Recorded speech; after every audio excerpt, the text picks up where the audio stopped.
मी नाही, पण लोक असं म्हणतात की युट्यूब ना खूप म्हणजे असं टाइमपास आहे.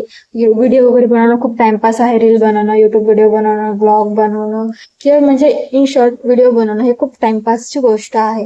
आणि त्यानंतर ते लोक काय करतात माहितीये का, सेल्फ डेव्हलपमेंटच्या क्लासच्या विषयाबद्दल बोलतील किंवा त्याचे क्लासेस लावतील किंवा भाषा कशा प्रकारे आपली चांगली होऊ शकते, आपलं बोलणं कशा प्रकारे चांगलं होऊ शकतं त्याबद्दल विचार करतात की काय करावं लागेल. पण त्यांना हे कळत नाही की हे व्हिडिओ बनवूनच लोकांनी आपलं करिअर बनवलेत, लाईफ मध्ये सेट झालेत किंवा त्यांचं सेल्फ डेव्हलपमेंट करण्याची जी प्रक्रिया आहे, जी काही प्रोसेस आहे ती स्वतःच करतात. म्हणजे जी व्हिडिओ वगैरे बनवतात त्यांची भाषा पहिल्या दिवशी वेगळी असू शकते, पण ज्या दिवशी ते ग्रोच्या पीक लेवलला असतात तेव्हा त्यांची भाषा, त्यांची लाईफस्टाईल, त्यांचं म्हणजे जे सेल्फ डेव्हलपमेंट झालेलं असतं ते इतरांपेक्षा खूप वेगळं असतं आणि ती गोष्ट त्यांना इतरांपेक्षा वेगळं ठरवते.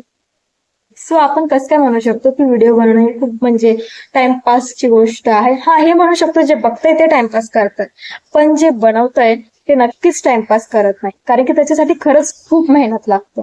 सो तुम्हाला याबद्दल काय वाटतं नक्की मला सांगा.